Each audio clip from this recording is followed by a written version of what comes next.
morning sun on Kepler 4, for to be cast long purple shadows across the mining colony.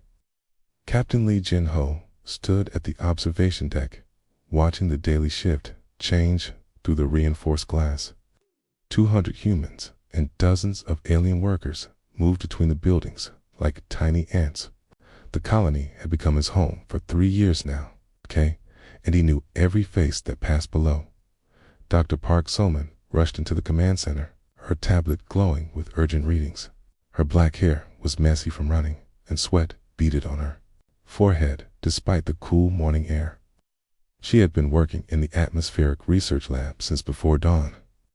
"Captain, we have a problem," she said, catching her breath. "The plasma readings from the upper atmosphere are showing something I have never seen before." Lee Jin-ho turned from the window. He had learned to trust Dr. Park's instincts over the past year.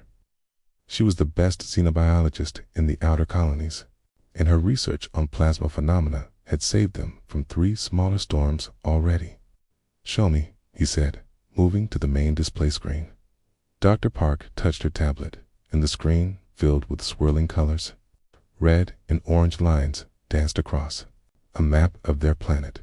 The patterns looked like a massive hurricane, but instead of wind and rain, this storm was made of superheated gas and electrical energy.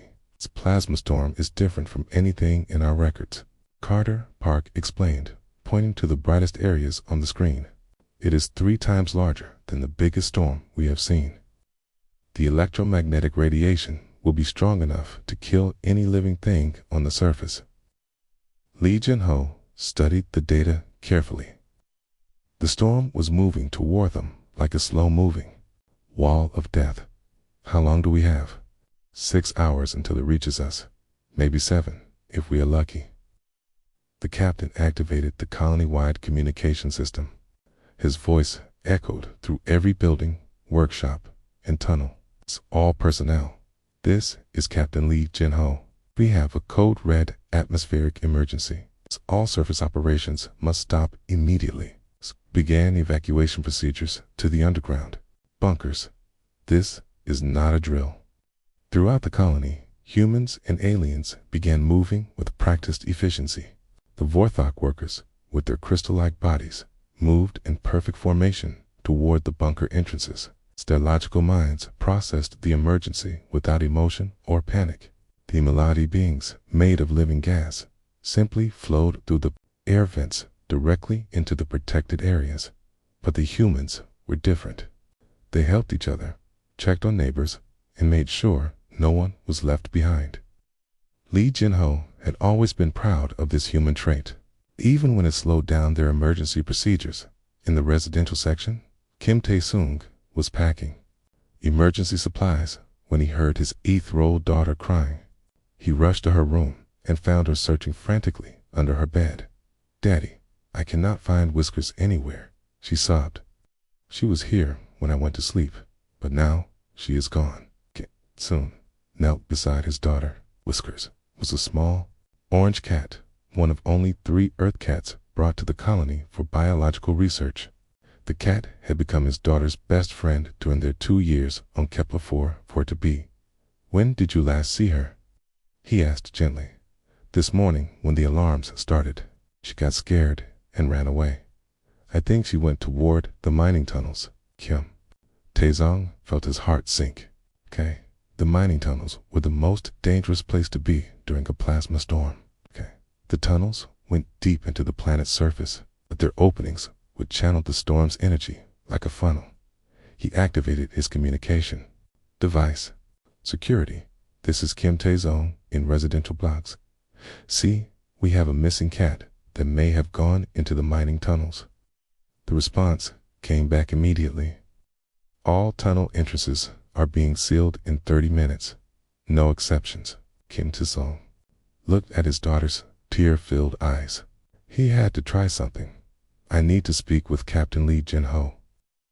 Minutes later, Kim Tae-sung stood in the command center with his daughter. The room was busy with emergency preparations, but Captain Lee Jin-ho made time to listen. "Sir, my daughter's cat is missing." We think she went into the mining tunnels when the alarm started. When delay sealing the tunnels for 1 hour. The captain looked at the storm data on the main screen. The swirling mass of plasma was moving faster than predicted. I am sorry, but we cannot delay. The storm is accelerating. If we do not seal those tunnels in 25 minutes, the electromagnetic energy will flood the entire colony. A tall warthog named Christator approached them. His crystal body reflected the light from the screens, creating rainbow patterns on the walls. Captain, I do not understand this request. Why would you risk the safety of 200 beings for one small animal? Kim Tae-sung turned to face the alien. "'Cause she is not just an animal. She is family." Christator's crystal face showed confusion. Family. But this creature serves no logical purpose. It does not contribute to colony operations or survival. It's not how humans think, Dr. Park Salman said, joining the conversation. Humans form emotional bonds with other living creatures. These bonds are often stronger than logical considerations. The Vorthog processed this information silently. His species, every action had a logical purpose. The concept of risking safety for emotional attachment was completely foreign to him. Engineer Choi Min-ho entered the command center carrying a radiation suit. "Captain, I volunteered to go into the tunnels and search for the cat.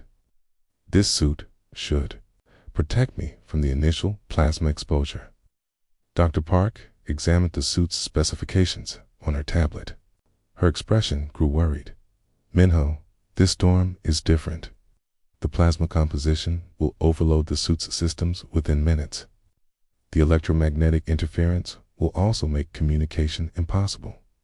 "What about sending a drone?" suggested another technician. "No," Dr. Park replied. "The electromagnetic field will destroy any electronic device instantly. Even our hardened military drones would fail." Kim Tae-sung watched the storm data update on the screen. The purple and gold energy patterns were beautiful but deadly. And for hours, the surface temperature would reach 200 degrees Celsius. The electromagnetic radiation would be strong enough to stop a human heart. His daughter tugged on his sleeve. "Daddy, will Whiskers be okay?" Kim Tae-sung looked down at her innocent face. He thought about the cat, probably scared and hiding somewhere in the dark tunnels. He thought about the impossible storm approaching their home. He thought about what it meant to be human. "I do not know, sweetheart," he said honestly, "but I promise I will try to bring her home." The countdown timer on the main screen showed 18 minutes until tunnel sealing. Outside, the first wisps of plasma energy began to appear in the sky, like ghostly fingers reaching down from space. Kim Tae-sung made a decision that would change everything. Kim Tae-sung walked toward the mining tunnel entrance with determined steps. The countdown timer in the command center showed 15 minutes until sealing. Above them, the sky was beginning to change color. What had been normal blue was now shifting to an ominous purple-orange glow. Captain Lee Jin-ho followed him, speaking into his communication device. "All teams, prepare for immediate tunnel sealing. No delays." "Captain, wait," Kim Tae-sung said, stopping at the heavy metal door that led to the mining complex. "Give me 10 minutes. Just 10 minutes to find her." "I cannot do that," Lee Jin-ho replied firmly. "The storm is moving faster than our calculations predicted. If we delay sealing these tunnels, the electromagnetic energy will flood through them and destroy our underground bunkers. Everyone will die." Dr. Park So-min approached them, her tablet showing new readings. "The storm's leading edge is already affecting our satellites. We are losing communication with the orbital station." Kim Tae-sung looked through the reinforced window at the tunnel entrance. The mining tunnels stretched deep into the planet's surface, branching out like underground rivers. Somewhere in that maze of metal and stone, a small orange cat was hiding, probably terrified and alone. "There has to be another way," he said desperately. Engineer Choi Min-ho arrived carrying the radiation suit he had shown earlier. "I am ready to go in," he announced. "This suit has enough power for 20 minutes of operation." Dr. Park shook her head. "Min-ho, I ran the calculations again. This storm creates a unique type of plasma that we have never encountered before. The electromagnetic field will overload any electronic system within minutes. Your suit will fail, and you will die." "Then, what about a simple protective suit without electronics?" suggested another worker. "The heat alone will kill anyone in minutes," Dr. Park explained. "The plasma storm brings temperatures over 200 degrees Celsius. No normal protective gear can handle that." Station Commander Yoon Hae-jin arrived at the tunnel entrance. She was a small woman, but her voice carried absolute authority. "Kim Tae-sung, I understand your feelings, but I cannot risk the lives of 200 people for one animal. Okay. The tunnels will be sealed in 12 minutes. Kim Tae-sung felt helpless. His daughter was back in the residential area, probably still crying for her lost pet. He thought about all the times Whiskers had slept on his daughter's bed, purring softly in the artificial night cycle of the colony. The cat had been a source of comfort in this alien world so far from Earth. Christopher, the Vorthok safety officer, approached the group. His crystal body reflected the strange light coming from the sky. "I have calculated the probabilities," he announced in his mechanical voice.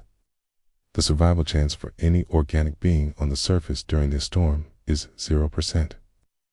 The electromagnetic radiation will disrupt all biological functions." "What about the cat?" Kim Tae-sung asked. "What are our chances if we leave her in the tunnels?"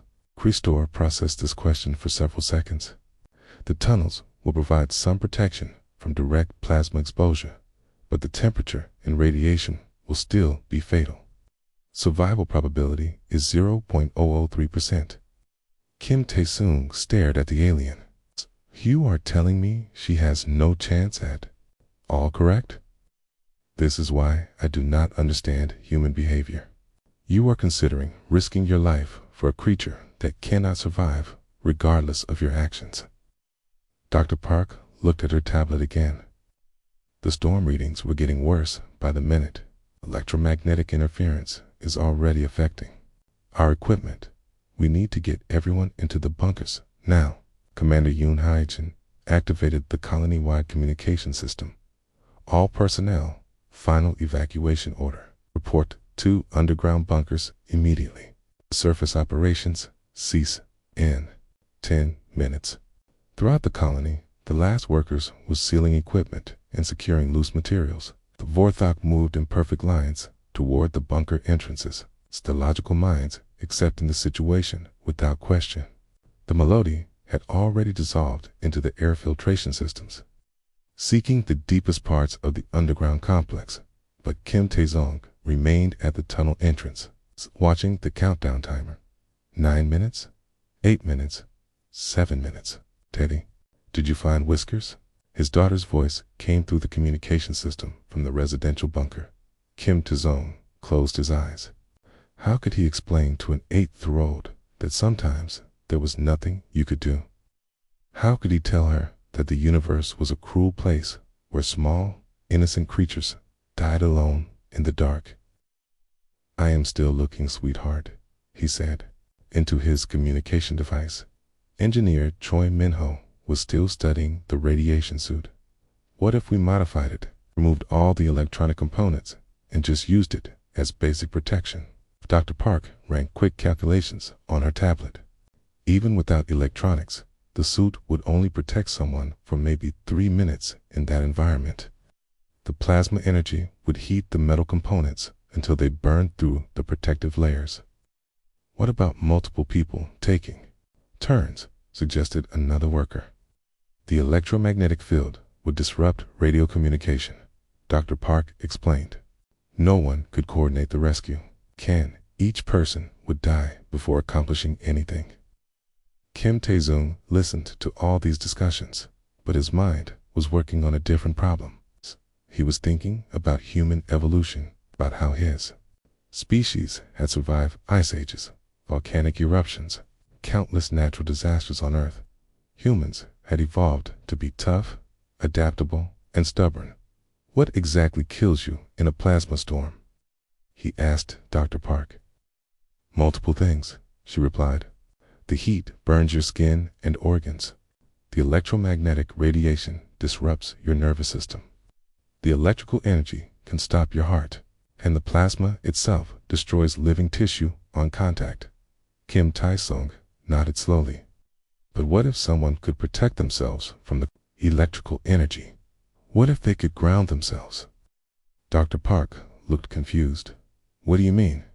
"The planet's surface has high concentrations of metallic minerals, right? Someone maintained direct contact with the ground. The electrical energy would flow through them into the planet instead of building up in their body." "That is theoretically possible," Dr. Park said slowly.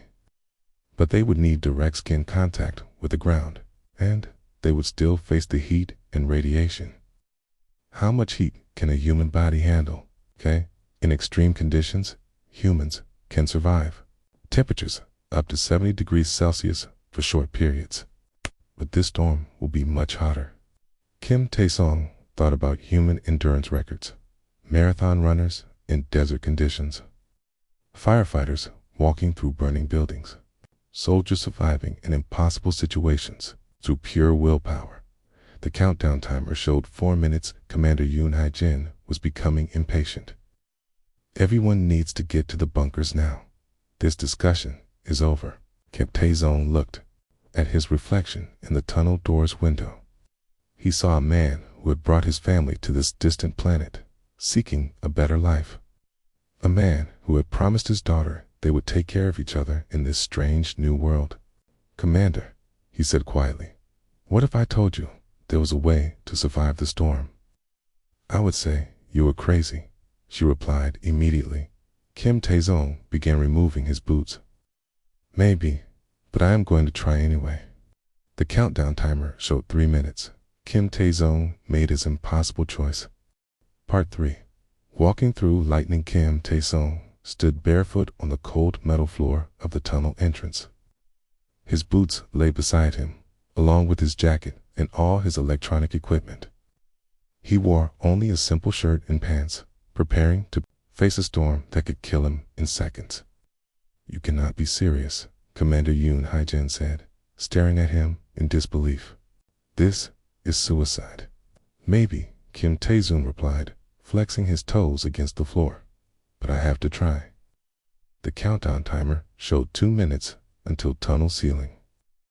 Outside, the sky had turned a brilliant purple gold color. Electrical energy danced between the clouds like living lightning. The air itself seemed to shimmer with power. Dr. Park So-min was frantically checking her calculations on her tablet. "Tae-sung, even if the grounding theory works, you will still face impossible heat and radiation. No human can survive what is coming." "Humans have survived worse," Kim Tae-sung said calmly. "We evolved on a planet of ice ages and volcanic eruptions. We learned to adapt or die." Captain Lee Jin-ho activated the emergency communication system. "All personnel, final warning. Underground bunkers are sealing in 90 seconds. Kim Tae-sung approached the tunnel door. Through the reinforced glass, he could see the entrance to the mining complex. The tunnel stretched into darkness, branching off in multiple directions. Somewhere in that maze, Whiskers was hiding and scared. "The electromagnetic interference will affect your brain," Dr. Park warned. "You might hallucinate or lose consciousness. Then I will have to push through it." Kim Tae-sung replied. Christatar, the Vorthok safety officer, approached him with obvious confusion. "I have run the calculations 1,000 times. Your survival probability is 0.0001%. This action serves no logical purpose." Kim Tae-sung turned to face the crystal alien. "Logic is not everything. Sometimes you have to do what feels right, even when it seems impossible." "But why?" Christita asked, his mechanical voice showing genuine curiosity. Why risk your life for a creature that cannot contribute to colony survival? Because that is what makes us human, Kim Tae-sung said simply. We do not abandon those who depend on us. The countdown timer reached 1 minute. Commander Yoon Hae-jin made one last attempt to stop him. Think about your daughter. What will happen to her if you die? Kim Tae-sung thought about his 8-year-old daughter, probably watching the tunnel entrance through the bunker's communication system. She would know that her father tried to save her best friend. She would know that some things are worth fighting for. Engineer Choi Min-ho stepped forward. If you are really going to do this, take these. He handed Kim Tae-sung a pair of thick gloves and a metal rod. The rod will help you probe ahead in the dark. The gloves will protect your hands from the hot metal surfaces. Thank you, Kim Tae-sung said. Accepting the items, Dr. Park looked at her tablet one more time. The storm's leading edge is hitting the outer atmosphere now. You will have maybe 4 hours before it reaches maximum intensity. 4 hours to find one small cat in a maze of tunnels, Kim Tae-sung said. It will have to be enough. The countdown timer showed 30 seconds. Kim Tae-sung placed his bare feet on the ground just outside the tunnel entrance. The planet's surface was rich with metallic minerals that would help conduct electrical energy safely into the ground. He could feel the rough texture of the mineral deposits under his feet. Tae-sung, Captain Lee Jin-ho called out, for what it is worth, I think. You are either the bravest man I have ever met, or the craziest. Maybe both, Kim Tae-sung replied with a slight smile. The countdown timer reached 0. Kim Tae-sung walked into the tunnel as the heavy metal door sealed behind him. The sound of the locking mechanism echoed through the darkness. He was now alone, cut off from the colony, the deadly storm approaching from above. The tunnel stretched ahead of him, lit by emergency lighting that flickered occasionally. His bare feet made soft sounds on the metal floor as he moved deeper into the complex. The air was cool and still, but he could feel a strange tingling sensation on his skin. Whiskers, he called out, his voice echoing through the tunnel. Here, kitty. Where are you? No response. Only the echo of his own voice bouncing off the metal walls. Kim Tae-sung reached the first junction where the tunnel split in 3 directions. He stopped and listened carefully. Somewhere in the distance, he thought he heard a faint sound. A soft mewing, barely audible above the hum of the ventilation system. He chose the left tunnel and continued walking. The emergency lights were getting dimmer as the storm's electromagnetic field began to affect the colony's power systems. Soon, he would be walking in complete darkness. Above him, the plasma storm reached the planet's upper atmosphere. The first wisps of superheated gas began to swirl through the air. The temperature outside started to rise rapidly. Kim Tae-sung felt the change immediately. The air in the tunnel became warmer, and the tingling sensation on his skin intensified. His bare feet began to feel warm against the metal floor. Whiskers, he called again, moving deeper into the tunnel system. I am coming for you. The electromagnetic interference was starting to affect his vision. Color seemed brighter and more vivid. Shadows moved at the edges of his sight. His brain was struggling to process the electrical energy flowing through his body. Kim Tae-sung forced himself to focus. He had to find the cat before the storm reached full strength.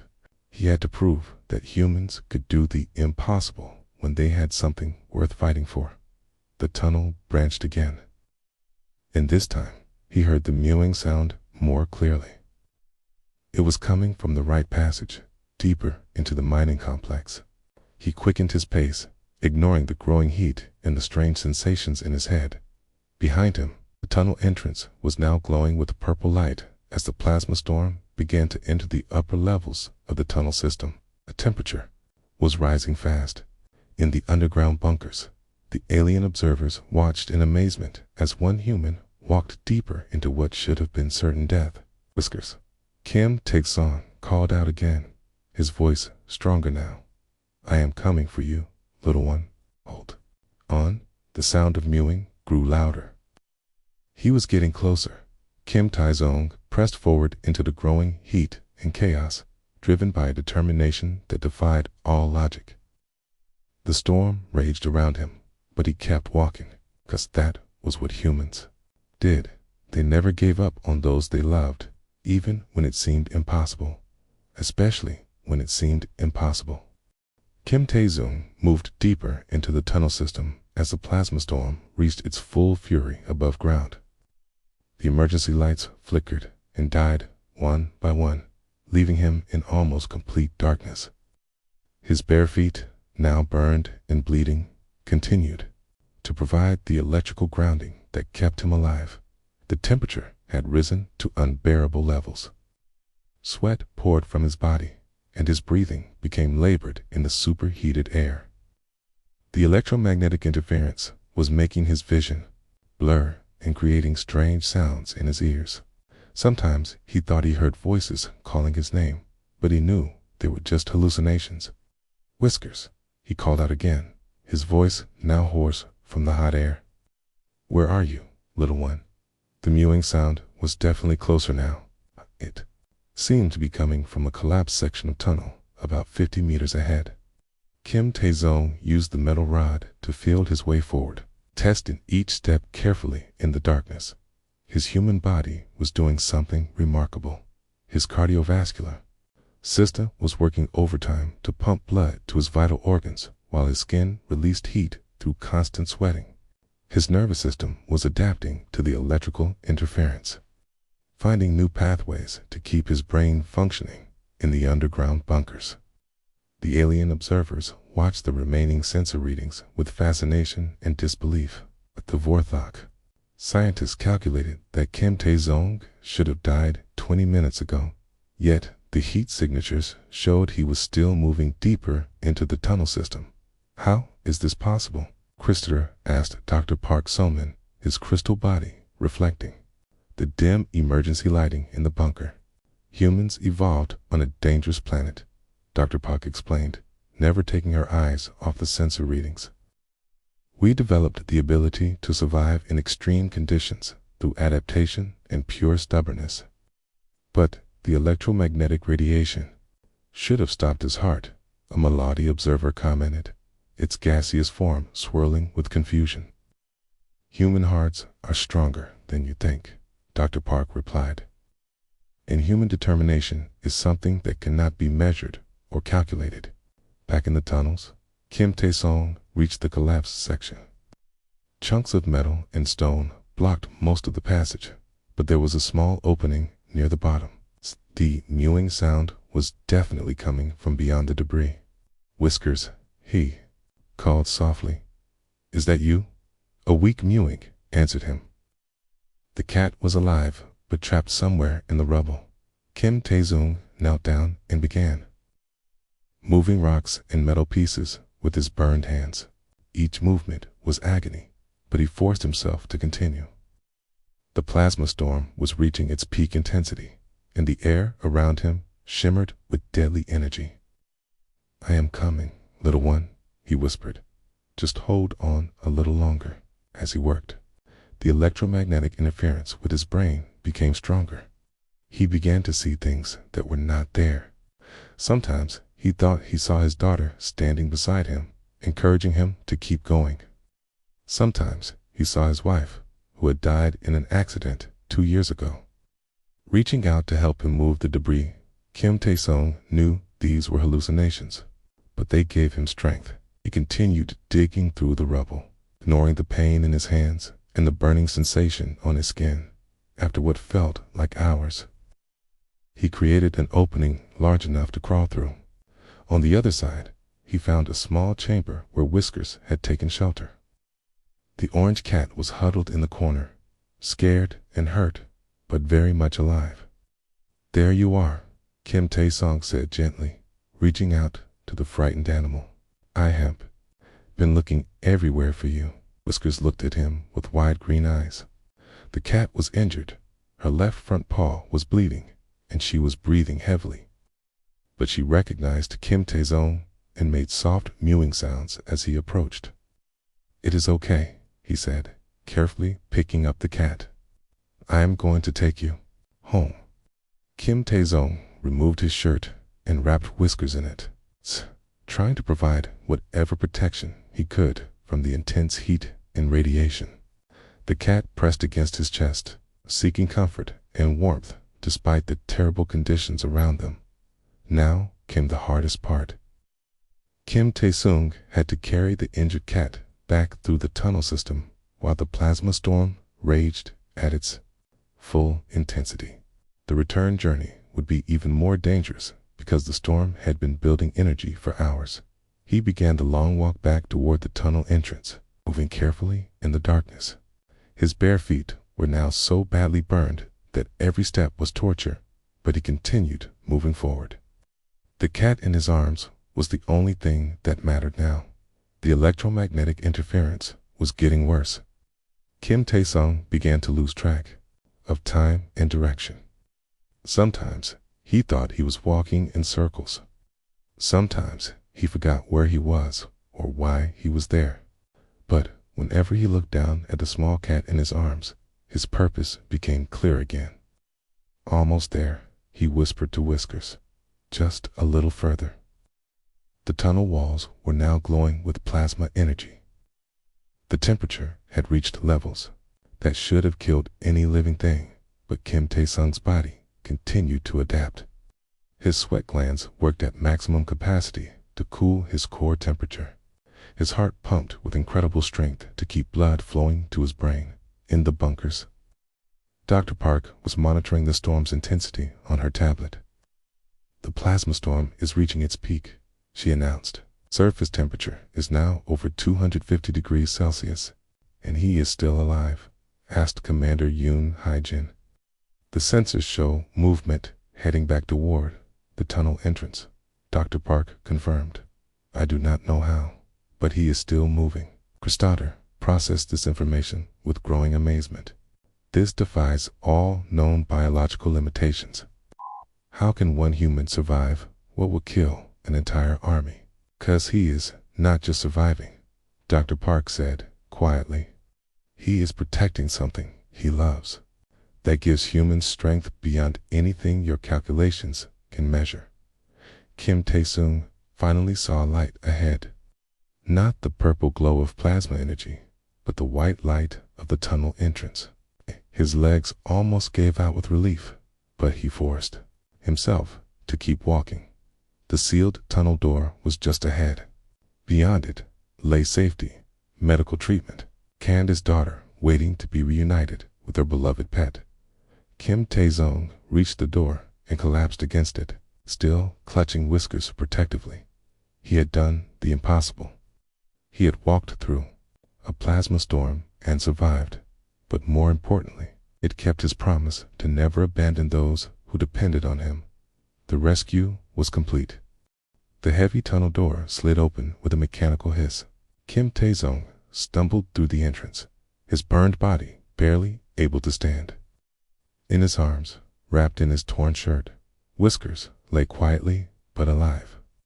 The orange cat looked up at him with tired, green eyes, as if understanding that they had both survived something impossible. Dr. Song Hae-won, colony's chief medical officer, was waiting with her emergency team.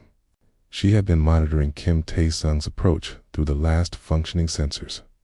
Her medical equipment was already prepared for treating severe burns, radiation exposure, and heat stroke.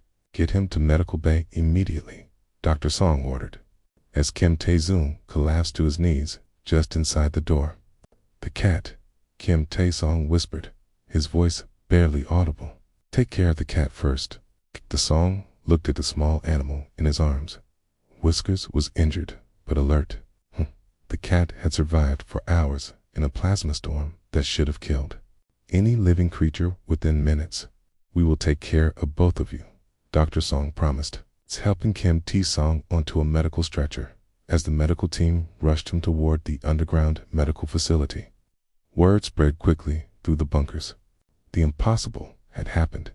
A human had walked through a plasma storm and returned alive with the missing cat, Dot, in the residential bunker. Kim Tae-sung's 8-year-old daughter pressed her face against the observation window. She had been watching the tunnel entrance for hours, refusing to leave, even when other adults told her to rest. "Daddy," she whispered when she saw the medical team carrying him away. "You found her? You found Whiskers?" Captain Lee Jinho placed a gentle hand on the girl's shoulder. "Your father is a hero," he said quietly. "He did something that no one thought was possible." In the medical bay, Dr. Song worked quickly to treat Kim Tae-sung's injuries. His feet were severely burned from walking barefoot on the superheated metal surfaces. His skin showed signs of radiation, exposure, and heat damage. His body temperature was dangerously high, and he was severely dehydrated. But somehow, his vital signs remained stable. His heart was strong, his breathing was steady, and his brain showed no signs of permanent damage from the electromagnetic interference. "How is this possible?" Dr. Song asked herself as she treated his burns. "He should be dead 10 times over." Veterinarian Dr. Kim Min-young examined Whiskers on a nearby table. The cat had a small cut on her paw and was suffering from mild dehydration, but otherwise appeared healthy. Like Kim Tae-sung, she had somehow survived conditions that should have been instantly fatal. "The cat is going to be fine," Dr. Kim announced. Just minor injuries and stress. Nothing that a few days of rest will not cure." Word of the rescue spread beyond the human colonists to the alien observers. In the main bunker, Christopher stood before the large display screen that showed the slowly weakening plasma storm above ground. His crystal form reflected the purple and gold energy patterns as he processed what he had witnessed. "I do not understand," he said to Dr. Park So-min. "My calculations showed 0 probability of survival. Yet both the human and the animal are alive." Dr. Park looked at the storm data on her tablet. "Maybe your calculations do not account for everything that makes life possible." "Explain," Christopher requested. "Humans do not just survive through logic and planning," Dr. Park said. "We survive through determination, love, and the refusal to give up. These things cannot be measured in your equations." A group of Melody observers swirled closer, their gaseous forms shimmering with curiosity. "We have observed human behavior for 3 years," one of them said in its whispering voice, "but we still do not understand why you risk everything for creatures that serve no practical purpose." "That is exactly why we do it," Dr. Park replied. "'Cause love and compassion are not about practical purposes, Tada. They are about doing what is right, even when it seems impossible." Over the following days, as Kim Tae-sung recovered in the medical bay, something remarkable happened throughout the colony. The alien workers began asking questions they had never asked before. They wanted to understand human emotions, human relationships, and human values. Christopher visited Kim Tae-sung on his 3rd day of recovery. The human was sitting up in bed, his bandaged feet elevated, while Whiskers slept peacefully on his lap. The cat had not left his side since the rescue. "I've come to ask you something," Christopher said, his mechanical voice softer than usual. "What is it?" Kim Tae-sung asked, gently stroking Whiskers' orange fur. "I want to understand what you felt when you walked into that storm. My species does not experience emotions as humans do. We make decisions based on logic and probability. But you chose to do something that had no logical basis." Kim Tae-sung thought carefully before answering. "I felt scared," he said honestly. "I knew I might die. But I also felt something stronger than fear. Love for my daughter. Love for this little cat who trusted us to take care of her. That love was stronger than any logical calculation." Christopher processed this information for several minutes. "And this feeling of love made you capable of surviving impossible conditions." "Love did not make me stronger," Kim Tae-sung explained. "Love made me willing to use all the strength I already had. Humans are tough because we evolved on a dangerous planet. but we are at our toughest when we are protecting someone we love. I see, Christatora said slowly. You did not defy the laws of physics, simply pushed your biological capabilities to their absolute limits. Exactly, Kim Taezong nodded.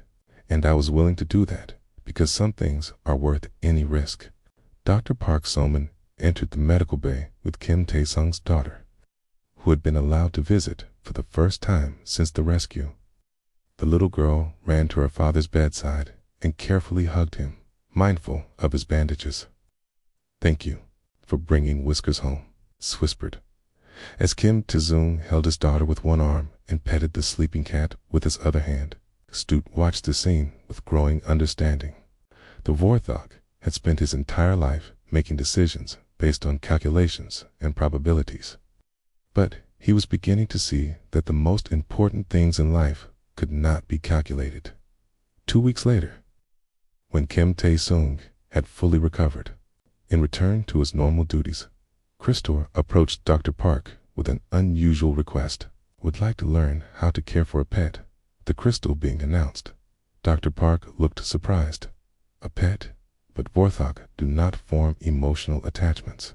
Perhaps it is time we learned, Christatora replied.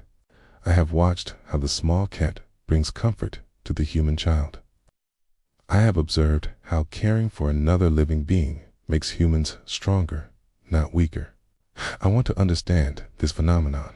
Hey, and so the impossible rescue of one small cat had an even more impossible result. It taught an entire alien species that logic and emotion did not have to be enemies. It showed them that the strongest creatures in the universe were not those who calculated the best odds of survival, but those who were willing to risk everything for love. In the end, Kim Taesung's barefoot walk through a plasma storm had done more than save one cat. It had shown the galaxy what it truly meant to be human.